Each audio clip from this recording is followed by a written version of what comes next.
ఫిలిప్పీయులకు రాసిన పత్రిక 4వ అధ్యాయము 6-7 వచనాలని ఈరోజు మన పాఠ్యాంశంగా చదువుకుందాం.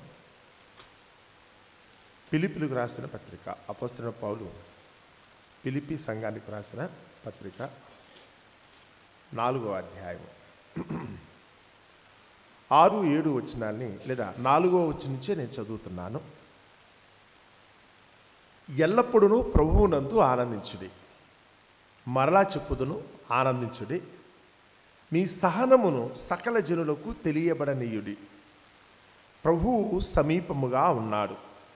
దేనిని గూర్చి చింతపడకుడి, కానీ ప్రతి విషయములోనూ ప్రార్థన విజ్ఞాపనముల చేత కృతజ్ఞతాపూర్వకముగా మీ విన్నపములు దేవునికి తెలియచేయుడి.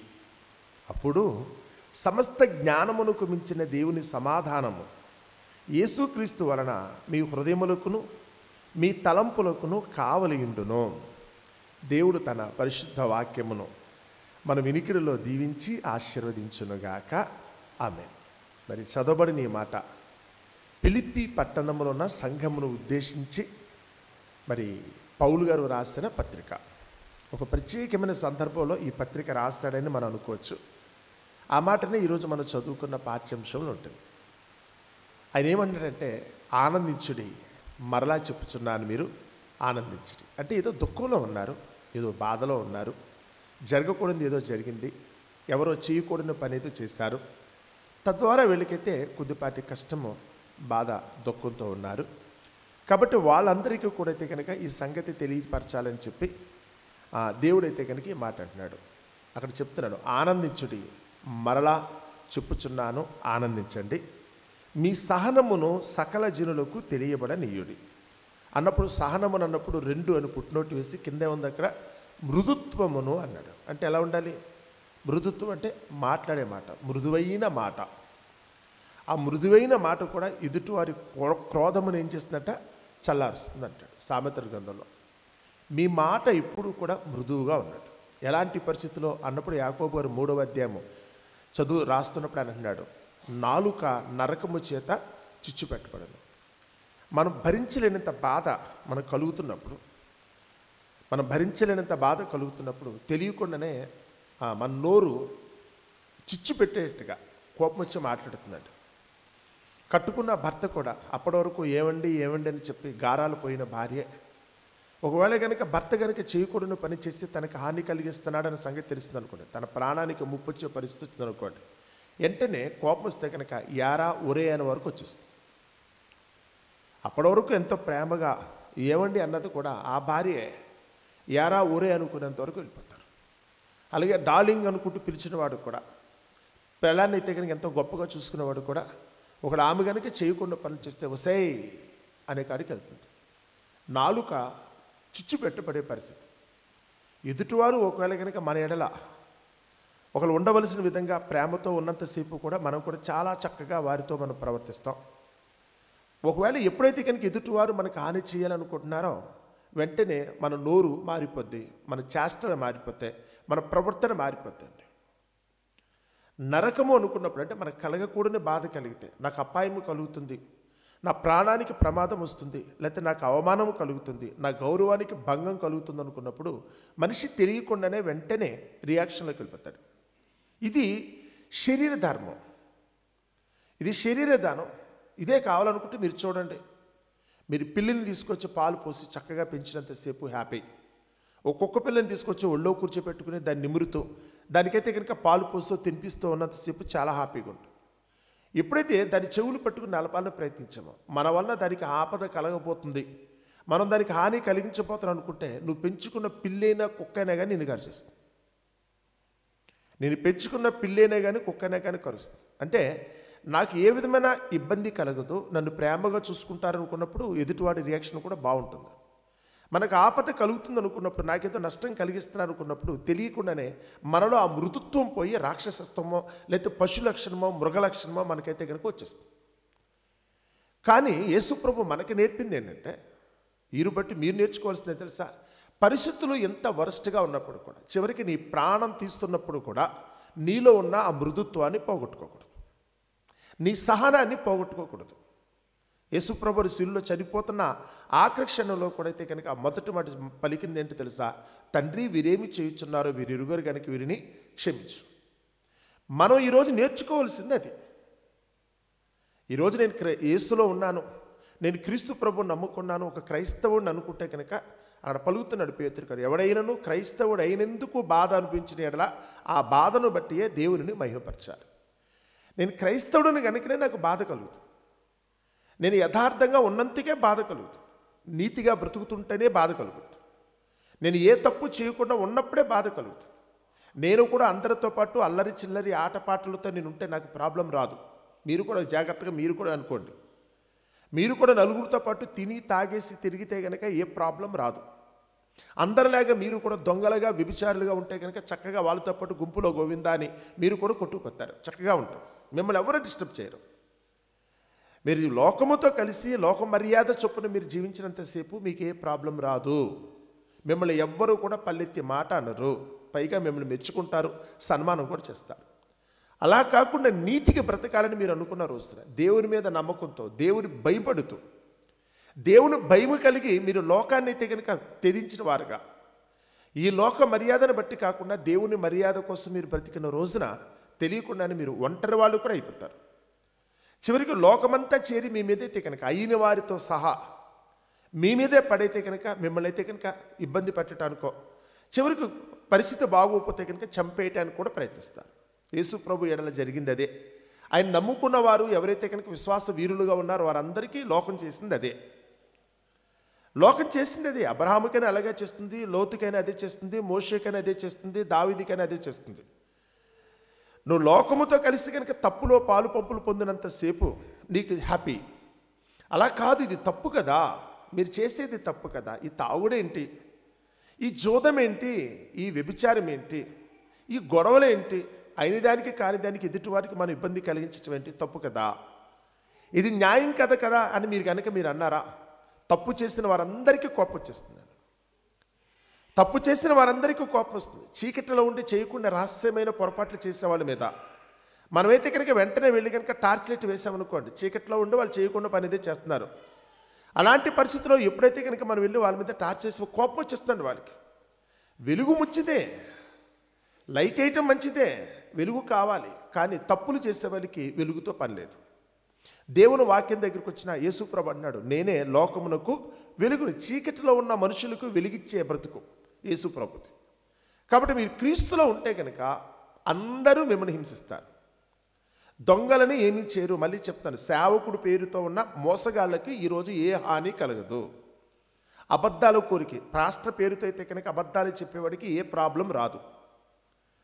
మీరు దేవుని పేరు మీద అయితే కనుక చేయకుండా పనులు చేసేవాడికి, డబ్బు సంపాదించేవాడికి, విలాసవంతమైన జీవితం జీవించాలనుకున్న ఏ సేవకుడు కూడా, పాస్టర్ గారే కానీ ఎవ్వరూ కూడా ఒక పల్లెత్తి మాట అనరు సరికదా, వారిని అయితే కనుక పొగుడుతారు. మనుషులందరూ మిమ్మల్ని కొనియాడున్నప్పుడు మీకు శ్రమ అన్నాడు అక్కడ. ఎందుకో తెలుసా, వారు అబద్ధ ప్రవక్తల దగ్గరికి వచ్చినప్పుడు అబద్ధ ప్రవక్తలకి సన్మానాలు చేస్తారు. ఎందుకంటే తమతోనే ఉండి దేవుని పేరు మీద కూడా మరొక మోసం కదా, దేవుని పేరు మీద కూడా చేసిన తప్పునైతే కనుక సమర్థించే పరిస్థితి వస్తే అది పర్వాలేదు, వాళ్ళకి మేలుకరంగా ఉంటుంది. మోసం అది, మోసం చేసేవాడికి చక్కగా ఉంటుంది. కానీ నీతికి నిలబడేవాడికి మాత్రం ఎప్పుడూ కూడా తగులే. చివరికి కట్టుకున్న భార్యతో కూడా ప్రాబ్లం వస్తుంది. సమర్థించవలసిన భార్య కూడా చాలా సందర్భాలు అయితే కనుక ఇంటికి బతుకు, ఒక సుఖం లేదు, ఒక సంతోషం లేదు, లేదా ఒక లగ్జరీ లేదు, లేకపోతే కనుక గొప్ప లేదు అనుకునేటట్టు. నీతికి నిలబడేవాడికి వాస్తవ భోజనం కూడా తక్కువ వస్తుందండి, తినటానికి కూడా కుదరదు. భోజనం చేయబుద్ధి కాదు, కొన్ని సందర్భాల్లో అయితే కనుక చేయబుద్ధి కూడా కాదు, నిద్ర కూడా పట్టదండి. చింత అన్నాడు పౌలు గారు, సంఘములను గూర్చిన చింత నాకు ఎక్కువ ఉంది అన్నాడు. ఎందుకంటే దేవుని పిల్లల వాళ్ళు, దేవుని పిల్లల కొరకు ఏర్పాటు చేయబడిన మందిరం అయి ఉండొచ్చు. దేవుని పిల్లల కొరకు కనుక ఆ తగిన కార్యక్రమాలు వాళ్ళ క్షేమం కోసం ఆలోచించే విధానం కావచ్చు. వాటికైతే కనుక దుష్టుడు ఏదో ఒక హాని ఎవరో ఒక బలహీనమైన వ్యక్తి ద్వారా జరిగిస్తూ ఉంటాడు. ఆ సమయంలో మనమైతే కనుక మనం కాపాడుకుంటామా లేదన్నది ప్రశ్న. ఇక్కడ చెప్తున్న మాట ఏంటి తెలుసా, మీ మృదుత్వమును సకల జనులకు తెలియచేయను. వాళ్ళు వచ్చి ఎంత కుక్కల్లా మాట్లాడుతున్నాం, కావాలని చెప్పి మీ మీద పడే రక్కాలను వాళ్ళు ప్రయత్నించినప్పుడు కూడా అప్పటికి కూడా మీ నోటి వెంట వచ్చే మాట మృదువుగానే ఉంటుందా? అవతల వారు బండ బూతులు తిట్టినప్పుడు కూడా మీరైతే కనుక నవ్వుతున్న వాళ్ళకి సమాధానం చెప్పగలరా?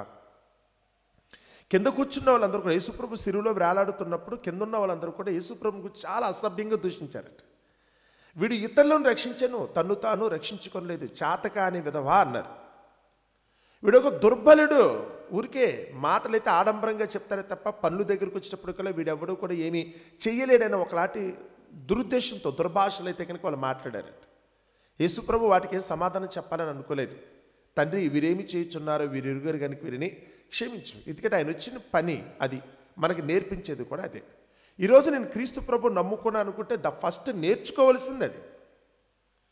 నేను అలా చేస్తేనే, అది నేర్చుకుని అలవర్చుకుంటేనే, నా ప్రవర్తన ద్వారా చూపిస్తేనే నేను యేసు ప్రభుని నమ్ముకున్నట్లెక్క. పాస్టర్ గారి తర్వాత సేవ చేయటం కాదు, మీరు నమ్ముకోవాలనుకుంటే ముందు మీరు ఓర్చుకోవటం నేర్చుకోవాలి, మీరు సహించటం నేర్చుకోవాలి. ఏదైనా జరుగుతున్నప్పుడు కూడా నా ప్రాణానికి ప్రమాదం వచ్చినా ఏమో దేవుని చిత్తం లేకుండా నా ప్రాణం ఎక్కడికి వెళ్తుంది? ఆయనకి తెలియకుండా నా ప్రాణం తీసేవాడు ఎవడన్నా ఉంటాడా? నాది అని కనుక దేవుడు నిర్ణయిస్తే కనుక ఎవడు నన్ను తీసుకెళ్ళేది? దేవుడు ఇవ్వాలా లేదన్నది ఆయన ఇష్టం. ఇస్తే కనుక తీసుకున్నప్పుడు సంతోషం, పోయినప్పుడు కూడా ఆయనే తీసుకున్నాడన్న ఆనందమే. అందుకని అన్నాడు, ఆనందించండి. కలిగిన కష్ట నష్టం అన్నిట్లో కూడా ఎక్కడూ కూడా మీరు తొందరపడవలసిన ఆవశ్యకత లేదు. మీరు ఆనందించండి. మరలా చెప్పుచున్నాను, ఆనందించండి. మీ సహనమును సకల జనులకు తెలియపడనీయుడు. ఎందుకంటే ఎందుకు భయపడుతున్నారు? ప్రభువు సమీపంగా ఉన్నాడు, నా పక్కనే ఉన్నాడు, దేవుడు ఉన్నాడు. అపోస్తల కార్యములు 17వ అధ్యాయంలో పౌలు గారు చెప్తున్నాడు, ఆయన మనలో ఎవనికి దూరముగా ఉండేవాడు కాడు, ఆయన ఎక్కడో ఉన్నాడని చెప్పి ప్రభువాని పెద్దగా ఎలిగెత్తి కేకేయక్కర్లేదు. జస్ట్ ఆయన నాతో ఉన్నాడు, నా ముందు ఆయన ఉన్నాడు, నా వెనక ఆయన ఉన్నాడు, నా కుడి ఎడమలో ఉన్నాడు, నా పైన కింద కూడా ఆయన ఉన్నాడు. 139వ కీర్తన మనం చదువుతున్నప్పుడైతే కనుక ఆయన ఎక్కడ ఎలా ఉంటాడు అన్నప్పుడు 17వ అధ్యాయంలో అపోస్తల కార్యములు ఆయన చెప్తున్నాడు, మనం ఆయన ఎందుకు చెలించుచున్నాం? గాలి, ఇప్పుడు నేను గాలిలో ఉన్నానండి, ఎందుకంటే నా చుట్టూ ఆవరించి ఉన్న గాలి. ఆ గాలి ఎవరు అన్నప్పుడైతే కనుక అక్కడ చెప్పే మాట, దేవుడు కూడా అలాగే గాలి వలె నీ కనపడని స్థితిలో అయితే కనుక నేను ఆవరించి ఉన్నాడు. ఆయన ఎక్కడికి వెళ్ళాడు? నీకేం జరుగుతుందని చూస్తున్నాడు, నువ్వు కూడా ఏం చేస్తున్నావో కూడా చూస్తున్నాడు, నీ హృదయంలో తలంపును కూడా చూస్తున్నాడు. పైకి నటించిన ఒకవేళ కనుక ఉన్నావా, లేదా నిజంగానే నీ విశ్వాసం అయితే కనుక కరెక్టేనా? అందరి ముందు ఒకవేళ కనుక పరిస్థితులు అన్నీ బాగున్నంతసేపు ప్రగల్భాలు పలికేవాళ్ళు చాలామంది ఉంటారు. నేను ఇంత భక్తుడని. కానీ ఒకవేళ కనుక నీ హింసాత్మకమైన పరిస్థితి నీ మీదకి వచ్చినప్పుడు కూడా, నువ్వు ప్రమాదంలో పడిపోతున్న సమయంలో కూడా నేను దేవుణ్ణే పట్టుకున్నానని నిరూపించగలిగే స్థితి మీకుందా? దేవుడైతే కనుక పరీక్షించే విధానం అది. దేవుడు పరీక్షించే విధానం అది. ఇదిగో ఈరోజు మన ముందుకు వచ్చింది అది. ఆ స్థితే వచ్చేది కనుక పట్టరానంత బాధ, పళ్ళ బీగున బాధ, కళ్ళంటే నీళ్లు గిర్రం తిరిగిపోతున్నా, జరుగుతున్న పరిణామాలను బట్టి కనుక ఏంటి ప్రభువా, ఇంత అన్యాయం ఏంటి, ఇంత అరాచకత్వం ఏంటి, నీ సన్నిధినే వాళ్ళు కూలగొడుతున్నారు ప్రభువా అన్న సంగతి తెలిసినప్పుడు కూడా ఓర్చుకునేంత తత్వం అనుకుందా? ఏమో, నేను నమ్ముకున్నా నా దేవుడు గొప్పోడు కదా, లోకంలో ఉన్నవారు అందరికంటే ఆయన బలవంతుడు, ఆయన చిత్తము లేకుండా ఏదీ జరగదు. ఆయన అవును అన్నాడు అనుకుంటే కనుక ఆయన పర్మిషన్తోనే ఇది జరుగుతుంది. కాబట్టి ఆయన చిత్తము కొరకు మీరు ఎదురు చూసేటట్టుగా మౌనంగా, ఎందుకంటే ఇందులో ఎవరి తప్పిదో లేదు. ఒక మనిషిని అయితే కనుక ఏదో భక్తిహీనుని నాశనానికి నియమిస్తాడట. దేవుడు ప్రతి వస్తువును దాని పని నిమిత్తం నియమించాడు. ఆయన భక్తిహీనుడు కూడా నియమించాడు. ఎందుకంటే నాశనం చేయటానికి ఉండాలి కదా. చాలామంది ప్రశ్న అడుగుతారు, ఎందుకంటే సాతానుని దేవుడు ఎందుకు కలిగించాడండి అని. అవును, నాశనం చేయడానికి ఒకడు ఉండాలి కదా. నాశనం చేయడానికి ఒకటి ఉండాలి కదా. కట్టడానికి ఉండవలసిన వాడు ఉన్నట్టు దాన్ని పడగొట్టడానికి కూడా ఒకడు ఉండాలి కదా. ఈ కట్టబడటం పడగొట్టడం మధ్యనే ఉంది కదా జీవితం అనుకుంటే. ఒక పుట్టడం చావటానికి మధ్యనే జీవితం ఉంది. అందుచేత ఆ నాశన పుత్రుడు ఒకడు ఉంటాడు. అందుకని మనం కంగారు పడకూడదు. ఏది జరుగుతున్నప్పుడు కూడా దేవుని యొక్క అనుమతితోనే ఇదంతా జరుగుతుంది కదా. కాబట్టి మనకేం కావాలట? నిజంగా ఒకలాగా దేవుని ఎంతో మనకు భయభక్తులు కలిగి ఉంటే సహనం, ఓర్పుతో ఉండటం, మృదుత్వంతో ఉండటం, మాట్లాడేటప్పుడు కూడా ఎక్కడ కూడా మీరైతే కనుక ఎరాటిక్గా ప్రవర్తించగలరు. వెంటనే మీరు మృగాలు అయిపోకూడదు. మీరు ఇంట్లో కూడా మీ భర్త దగ్గర కూడా చాలా జాగ్రత్త అండి, మీ భార్య దగ్గర కూడా జాగ్రత్త, మీ పిల్లల దగ్గర. అన్ని పరిస్థితులు బాగున్నంతసేపు కూడా ఆహా ఓహో అనుకుని, ఏదైనా పరిస్థితి బాగోకపోతే కనుక ఒక్కసారి ఎరా అనుకుని కాడికి వెళ్ళకండి. వెంటనే కోపం వచ్చేతే కనుక బూతులు తిట్టేటట్టు, వెంటనే చేయి చేసుకున్నట్టు, కొట్టేసేటట్టు. కొంతమందిని చూస్తున్నప్పుడు పిల్లల మీద కూడా చాలామందికి విపరీతమైన ప్రేమ ఉంటుంది, చాలా గారభం పెంచుతారు. అదే వ్యక్తులు వాళ్ళు ఏదైనా పొరపాటు చేశారనగానే వెంటనే కొట్టడం ప్రారంభిస్తాడు. ఇదా ప్రేమ అంటే? నీకు అనుకూలంగా ఉంటే ఒకటిని, లేకపోతే కనుక ఆడేదైనా తప్పు చేస్తే, తప్పు చేసినప్పుడు కూడా అప్పటికే ముద్దు పెట్టుకునేటట్టు ఉండగలిగితేనే నీ నిజమైన ప్రేమ. వాడు పొరపాటు చేసినప్పుడు కూడా నీకు నష్టమో కష్టమో కలిగించినప్పుడు కూడా అప్పటికి కూడా గుండెలు హత్తుకోగలిగితే అది నిజమైన ప్రేమ. అది నీ భార్య అయినా కానీ, నీ భర్త అయినా కానీ, నీ ఎదురుగా ఉన్న శత్రువు అయినా కానీ, వాడినైతే కానీ చెప్తున్నాడు, నీ శత్రువు అనుకున్న ఆకలి కొని ఉంటే నువ్వేం చేయాలట, నీకు కీడి కలిగించిన వాడు నీ దగ్గర కనపడితే, నీ కీడి కలిగించిన వాడు నీకు కనపడితే కనుక వాడిని కూర్చోబెట్టి భోజనం పెట్టట్టు ఉండాలి. లేదా కనీసం మంచినీళ్ళని ఇస్తున్నారా, వచ్చినప్పుడు కాఫీయో టీయో కూల్ డ్రింక్ ఇచ్చి, వాడు శత్రువుకే చేయండి ఆ పని. ఎందుకని నాకు ఆ ఓర్పు ఉంది, నీకైతే కనుక ఆ శక్తి లేక నన్ను ఏదో హింసించాలి నువ్వు అనుకుంటున్నావు, నాకేదో నష్టం కలిగించాలి నువ్వు అనుకుంటున్నావు. బట్ నేను మాత్రం ఆ పని చేయను. నువ్వు నా శత్రువు అయినప్పుడు కూడా దేవుడు నాకు భోజనం పెట్టమని చెప్పాడు. అందుకని నా మీద నీకు ఎలాంటి అభిప్రాయం ఉన్నప్పుడు కూడా నీ మీద నాకు ప్రేమే ఉందని చెప్పాలట. నీ మీద నాకు ప్రేమే ఉంది, నీతోనైతే నేను నవ్వుతూనే మాట్లాడతాను. జరిగింది ఏదైనా ఉందనుకుంటే కనుక దాని ఫలితం దేవుడు చూపిస్తాడు. పగ తీర్చుట దేవుని పని, నాకేలా ప్రతిఫలం దేవుడు ఇస్తానని చెప్తున్నాడే కానీ మనం కంగారు పడకూడదు. అందుకని మీ సహనమును సకల జనులకు తెలియనీడు. ఎందుకంటే ప్రభువు సమీపంగా ఉన్నాడు, దేవుడు పక్కనే ఉన్నాడు, ఆయన ఎక్కడికి వెళ్ళా. దేవుడిని విడిచిపెట్టిన వాడు మాత్రం కాదు, ఆయన నీ కష్టంలో నష్టం అన్నీ చూస్తున్నాడు. నువ్వేం చేస్తావు? ఎందుకంటే నువ్వు కూడా ఒక దగ్గర చూస్తే దైవత్వాన్ని పొందుకోవాలనే కదా, దేవునిలాగా నువ్వు ఆలోచించాలనే కదా, దేవుని ప్రేమ నువ్వు కలిగి ఉండాలనే కదా ఈ ట్రైనింగ్ అంతా. క్రైస్తవ్య జీవితం అనుకుంటే కనుక ఇదైతే కనుక ఆత్మీయమైన ట్రైనింగ్. ఇది ఒక మనిషి దైవత్వాన్ని సంపాదించుకోవడానికి జరిగే ప్రాసెస్. ఇది ఒక మానవత్వం కలిగిన మనిషి దైవత్వంలోకి వెళ్ళటం కోసం అయితే కనుక ఇది ప్రాసెస్. క్రైస్తవం అంటేనే అది. ఈ ప్రాసెస్లో నువ్వు వెళ్ళేటప్పుడు నువ్వు తొందరపడకూడదు. గొంగళ పురుగు ఎలాగైతే కనుక సీతాకోక చిలుకుగా మారాలని చెప్పి తన్ను తాను గాయపరుచుకుని తన ఒళ్ళు చీల్చేసుకుని 40 రోజుల పాటు అయితే కనుక అది గూట్లో ఉండిపోతున్నాడు. తన ఊడు తానే కట్టుకోడు. ఎందుకంటే నేను మారాలి, నేను సీతాకోక చిలుకు నవ్వాలి. గొంగళ పురుగు వేరు, నా బ్రతుకు అదొద్దు, నేను సీతాకోక చిలుకునంటే కనుక దాని ఫీలింగ్సే వేరుగా ఉంటాయి. కావాలనుకుంటే కనుక గొంగళ పురుగు సీతాకోక చిలుక 2 చేతులతో పట్టుకోండి. దీన్ని చూస్తే అసహ్యం అనిపించాలి, దీన్ని చూస్తే కనుక ముద్దు అనిపించాలి. నీ దగ్గరికి వచ్చినప్పుడు కూడా లోకంలో ఉన్న ఒక మనిషి క్రైస్తవుడు అనుకున్న పక్కన పెడితే కనుక క్రైస్తవుడు సీతాకోక చిలుకులే కనపడాలి. లోకంలో ఉన్న వాళ్ళందరూ కూడా గొంగళ పురుగులు వీళ్ళు. ఈరోజైతే కనుక చాలామంది సైకోలుగా మారిపోయారు, సాడిస్టులుగా ఉన్నారు. ఈరోజు ఎదుటివాడికి ఇబ్బంది కలిగించి ఆనందపడటమే కొంతమందికి ఇష్టం. ఈరోజు అలాంటి పరిస్థితిలో దేవుని నమ్ముకున్న వారముగా మన సహనమనైతే కనుక సకల జనులకు తెలియపరచు అని అప్పుడు అంటున్నాడు 6వ వచనం, దేనిని గురించి చింతపడకూడదు. ఏం చేస్తారు మీరు? బాధ కలుగుతుందా? వస్తుంది. ఏం చేసుకుంటారు? రోజుల తరబడి ఏడుస్తారా? కలిగేటప్పుడు ఏదైనా జరగరాని గౌరవం జరిగేటప్పుడు దుఃఖం కలగటం సహజమండి, బాధ వస్తుంది. అది మన శరీరానికి దెబ్బ కలిగిన బాధ కలుగుతుంది. మన వాళ్ళు అనుకున్న వాళ్ళకి ఎవరికైనా ఆపద కలిగిన బాధ అవుతుంది. మనం సంపాదించుకున్న సొత్తుని ఎవరైనా తీసుకెళ్ళిపోతుంటే కనుక బాధ అనిపిస్తుంది. మన కళ్ళ ముందే మనం కట్టుకున్నది కూలిపోతున్నా బాధేనండి. కానీ ఎంతసేపు అని ఏడుద్దాం? ఏడ్చి మనం ఏం చేయగలం? దేనిని గురించి చింతపడకుడి. అక్కడ అంటున్న మాట చూడండి, అక్కడ దేనిని గురించి చింతపడకుడి, కానీ ప్రతి విషయంలోనూ ప్రార్థన విజ్ఞాపనముల చేత కృతజ్ఞతాపూర్వకముగా మీ విన్నపములు దేవునికి తెలియచేయండి. ఏది జరిగినా అది నీ చిత్తమే ప్రభు, కృతజ్ఞత మానవద్దు. నువ్వు చేసింది అయితే కనుక జరుగునేది అయితే కనుక మనకు మనసుకు దుఃఖం కలగవచ్చు, కానీ అది కూడా నా జీవితానికి మేలే. నా ఒంటి మీద దెబ్బ పడటం కూడా మేలే ప్రభువా, నాకున్నది పోగొట్టుకోవడం కూడా మేలే ప్రభువా, నాకైతే కనుక నలుగురి నుంచి అవమానాలు నిందలు తిరస్కారాలు రావటం కూడా మేలే ప్రభువా, అలా జరగటం కూడా మేలే. అందుకని దేవునికి మనం ఏం చేయాలట? కృతజ్ఞత చెల్లించాలి. అందుకని ఇంత పాట పాడాను, నీవు చేసిన ఉపకారములకు నేనేమి చెల్లింతును అని. ఇదేంటంటే బాధలో ఉండేలా పాడుతున్నారంటే మీరు అనుకోవచ్చు. ఆ బాధలో కూడా దేవుడు మంచి పాఠం, మనమందరము ఏ స్థితిలో ఉన్నామో తెలుసుకునే గొప్ప పాఠం అయితే కనుక ఆయన చెప్తాడు.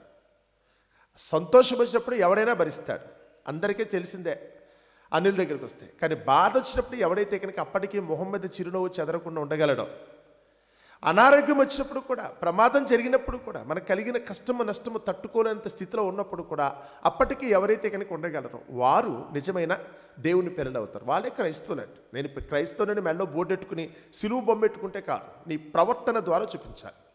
మనుషులందరూ చదువుకొనుచున్న మా పత్రిక మీరే కదా, అంటే మిమ్మల్ని చూసి అవతల వారికి దేవుడు అంటే ఏంటో తెలియాలి. మీ మాట మీలో ఉన్న దైవత్వాన్ని అయితే కనుక ప్రతిఫలించేటట్టుగా ఉండాలి. మీ ప్రవర్తన అయితే కనుక అవతల వారికి అయితే కనుక ఓహో దేవుల్లో ఉంటే కనుక ఎలా ఉంటుందా అన్న సంగతిని వారికైతే కనుక చక్కగా ప్రచురపరిచేటట్టుగా ఉండాలి. మీ ప్రవర్తన ద్వారా మిమ్మల్ని మీరే చూసుకోండి. మీలోనైతే కనుక దేవుని చూపించే పరిస్థితి రావాలి. అందుకని అక్కడ మాట అంటున్నప్పుడు చూడండి, అక్కడ మీ విన్నపములు దేవునికి తెలియచేయండి, అప్పుడు సమస్త జ్ఞానమునకు మించిన దేవుని సమాధానము యేసుక్రీస్తు వలన మీ హృదయములకును మీ తలంపులకును కావలి ఉంటుంది కదా. ఇదంతా కూడా అయితే కనుక మీ హృదయములకు మీ తలంపులకు అయితే కనుక దేవుడు కాలుస్తాడు. ఒకటే మాట, మన నిజమైన శోధన వచ్చినప్పుడు, ఆపద వచ్చినప్పుడు కూడా మనం నోరు జారకుండా ఉండగలిగామంటే మన దేవునిలో ఉన్నట్లు లెక్క. మనది అనుకున్నది అయితే కనుక కోల్పోయే పరిస్థితిలో మనమైతే బాధపడుతున్నప్పుడు కూడా మనమైతే కనుక దాన్ని సహించగలిగే స్థితి మనకు వస్తే చాలు. ఈరోజు నేను దేవుల్లో ఉన్నానంటే ఒక రుజువుగా చూసుకోండి. ఏ పరిస్థితిలో కూడా మీరు ఎప్పుడూ కూడా అయితే కనుక తొందరపడకుండా, అయ్యో ప్రభు నాకు అన్యాయం చేసావన్న మాట కాదు. దేవుడు ఎప్పుడూ అన్యాయస్తుడు కాదు. ఆయన ఏది చేసినా ఆయన గొప్ప పనే చేస్తాడు. నీకు అర్థం కాలేదంతే. ఆయన చేసిన పని అర్థం కాక మనం తొందరపడుతున్నామే తప్ప ఆయనైతే కీడులో కూడా మేలు దాచి ఉంచే గొప్ప దేవుడు. మనం నమ్ముకున్న ప్రభువుని యేసుక్రీస్తు వారి దగ్గరికి వస్తే ఆ గొప్ప దేవుణ్ణి పరిచయం చేయడం కోసమే ఈ లోకానికి వచ్చాడు. ఈరోజు ఈ వాక్య రూపంలో మన కళ్ళ ముందు కనపడుతున్నాడు. చూసి నేర్చుకోమని ఆయన అయితే కనుక మనందరికీ అయితే కనుక విజ్ఞాపన చేస్తున్నాడు. రీజన్ ఏంటంటే కనుక అక్కడ పాయింట్ ఏంటంటే, అన్నీ ఉన్నంతసేపు మనం ఇది చేసుకోవడం కాదంట. ఆరోగ్యం ఉన్నప్పుడు, డబ్బులు ఉన్నప్పుడు, పరిస్థితులు బాగున్నంతసేపు, మనకంతా కూడా ప్రకృతి బాగున్నంతసేపు అప్పుడు కాదని ఆనందం. పరిస్థితులన్నీ అననుకూలమైనప్పుడు కూడా, మనకన్నీ కూడా వికటించి విరోధముగా ఉన్నప్పుడు కూడా, అప్పుడు కూడా దేవుని ఎడల ఎవరైతే కనుక నమ్మకంతో ఉంటారో, అప్పటికి దేవుణ్ణి విడిచిపెట్టకుండా, ప్రవ్వా నువ్వు ఏది చేసినా అది నీ చిత్తం, నేనైతే కనుక దానికి అంగీకరిస్తున్నానని ఎవరైతే కనుక లోబడి జీవిస్తారో వారు దేవుని దృష్టిలో ధన్యులవుతారు. మరి అట్టి ధన్యత మనందరికీ ఉండాలి. కలిగిన బాధను బట్టో ఇబ్బందిని బట్టి ఎవరు తొందరపడదు. ఏదో దేవుడు దాచి ఉంచిన మేలు ఎంతో గొప్పది అన్నాడు. బహుశా ఏదో మేలు ఉంది ఇలా జరగటం, ఈ కీడు సంభవించటం వల్ల కూడా ఆయన ఏదైతే కనుక ఏదో గొప్ప మేలు చేయబోతున్నాడు. మనం అందరూ కూడా అలాంటి మేలు కొరకు ఆశగా చూడాలి తప్ప తొందరపడి నోరు జారి మాత్రం ఎప్పుడు మాట్లాడు. మరి ముఖ్యంగా మీ అందరికీ చిన్న సలహా ఏంటంటే, నిజమైన కష్టం తట్టుకోలేనంత బాధ కలిగినప్పుడు దయచేసి ఎవ్వరూ కూడా నోరు విప్పకుండా మౌనంగా ఉండండి. యోబు భార్య కూడా సమయానికి వస్తే కనుక యోబును గురించి దూషించడం మొదలుపెట్టిందట. ఒకవేళ యోబు పిల్లలు చనిపోకుండా ఉండుంటే కనుక వాళ్ళు కూడా అలాగే మాట్లాడేవారేమో. యోబు పిల్లలు చనిపోకుంటే కనుక వాళ్ళు కూడా తండ్రిని గురించి అయితే కనుక హీనంగా మాట్లాడేవారేమో. ఎందుకంటే వాళ్ళు ఇంకా లోకంలోనే ఉన్నారు కనుక వాళ్ళు యోబుని గురించి సరిగా అర్థం చేసుకోలేక తొందరపడి ఉంటారు. ఈరోజు మన దగ్గరికి వచ్చేటప్పుడు కూడా ఎవరన్నా ఏదైనా ఆ సమయానికి మౌనం వహించట్టు. మూర్ఖురాలు మాట్లాడినట్టు నువ్వు మాట్లాడుతున్నావు కదా అని. మనలో చాలామంది కూడా కొంతమంది తొందరపడి ఏదో మాట్లాడి ఒక మూర్ఖుడు మాట్లాడినట్టు మాట్లాడుతూ ఉంటారు. మీరు ఎవరిని గురించి కూడా కంగారు పడద్దు, వదిలేయండి, దేవునికి అప్పగించండి. ఆయన సమీపంగా ఉన్నాడు. ఇప్పుడు చెప్తున్నాడు, ఇక్కడే ఉన్నాడు అన్నాడు ఆయన. నేను నమ్ముతున్నాను ఈ స్థలం ముందు దేవుడు ఉన్నాడు. మనం మాట్లాడే మాట వింటున్నాడు. మనం చేసే ప్రార్థన కూడా ఆయన వింటాడు. ఎప్పుడూ కూడా అయితే కనుక ఆయన విజ్ఞాపన చేసేవాడిని తోసివేసే రకం కాదు. ఆయన తప్పకుండా మన ఎడలైతే కనుక న్యాయం చేస్తాడు. ఏ చోట అయితే కనుక మనం కన్నీళ్ళు పెట్టుకున్నామో, ఎప్పుడైతే కనుక మనం దుఃఖపడ్డామో ఏ విషయాన్ని గురించి, అందులోనే మనం అందరం కూడా ఆనందించే రోజు అతి దగ్గరలో ఉంది. దేవుడైతే కనుక ఒక గొప్ప అద్భుతమే చేయబోతాడు. ఎవరి ద్వారా జరుగుతుందని నాకు తెలియదు, కానీ ఖచ్చితంగా దేవుడైతే కనుక మనకైతే కనుక పునఃస్థితిని కలిగించి మనమందరం కూడా తిరిగి సంతోషించే రోజు దగ్గరలోనే ఉందని మాత్రం నేను నమ్ముతున్నాను. మరి అట్టి కృపకు మనందరూ పాత్రులమయ్యేటట్టుగా మీరందరూ కూడా మీ ప్రార్థనలో జ్ఞాపకం చేసుకోవాల్సిందిగా మిమ్మల్ని అందరూ కూడా ప్రేమతో కోరుచున్నాను. అందరికీ వందనాలు. ప్రార్థన చేసుకుందాం.